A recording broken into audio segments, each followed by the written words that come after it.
బాబాసాహెబ్ అంబేద్కర్ పై కేంద్ర మంత్రి అమిత్ షా చేసిన అనుచిత వ్యాఖ్యలకు నిరసనగా కరీంనగర్లో కాంగ్రెస్ నాయకులు ఆందోళన చేపట్టారు. జిల్లా కాంగ్రెస్ శాఖ ఆధ్వర్యంలో కోర్టు చౌరస్తాలో అంబేద్కర్ విగ్రహానికి పూలమాలలతో నివాళులు అర్పించారు. కోర్టు చౌరస్తా నుండి తెలంగాణ చౌక్ వరకు బాబాసాహెబ్ అంబేద్కర్ సమ్మాన్ మార్చ్ ర్యాలీ నిర్వహించారు. ఎమ్మెల్యేలు కవ్వంపల్లి సత్యనారాయణ, మేడిపల్లి సత్యం, సుడా చైర్మన్ కోమటిరెడ్డి నరేందర్ రెడ్డి, జిల్లా గ్రంథాలయ సంస్థ chairman Sattu Mallesham, assembly Congress party incharge Purumalla Srinivas, Huzurabad నియోజకవర్గ ఇన్ఛార్జి ఒడితల ప్రణవ్ బాబు, మాజీ ఎమ్మెల్యే ఆరపల్లి మోహన్ హాజరయ్యారు. బడుగు బలహీన వర్గాలకు రాజ్యాంగం ఓ రక్షణ కవచం లాంటిదని కాంగ్రెస్ నేత అంజన్ కుమార్ అన్నారు.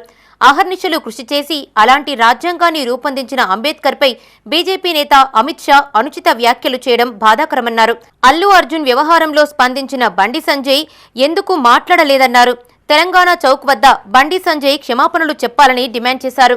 ఆయన రూపొందించిన రాజ్యాంగం వల్లనే కార్పొరేటర్ స్థాయి నుండి కేంద్ర మంత్రి స్థాయి వరకు ఎదిగారని గుర్తుంచుకోవాలన్నారు. ఈ కార్యక్రమంలో కాంగ్రెస్ నాయకులు, కార్యకర్తలు పాల్గొన్నారు. బాబాసాహెబ్ అంబేద్కర్ పై అనుచితంగా వార్తలు వచ్చిన నేపథ్యంలో అమిత్ షాను భారతదేశ హోంమంత్రిగా ఎంబడే బర్తరఫ్ చేయాలని కాంగ్రెస్ పార్టీ పక్షాన డిమాండ్ చేస్తున్నాం. నిజంగా కూడా ఇవాళ అదే అంబేద్కర్ గారి రాజ్యాంగం లేకపోతే అమిత్ షాను హోమ్ మినిస్టర్ అయ్యేవాడివా, నరేంద్ర మోడీ ప్రధానమంత్రి అయ్యేవాడా? నేడున్న పరిస్థితి లోపల ప్రతి ఒక్కరికి ఈ స్వేచ్ఛమైన రాజకీయ అవకాశాలు కలుగుతున్నాయంటే మన బిఆర్ అంబేద్కర్ గారి ఆలోచన విధానం. ఇవాళ అంబేద్కర్ గారిని అవహేళనంగా మాట్లాడిన అమిత్ షాను వెంబడే బర్తరఫ్ చేయాలని కాంగ్రెస్ పార్టీ పక్షాన డిమాండ్ చేస్తున్నాం.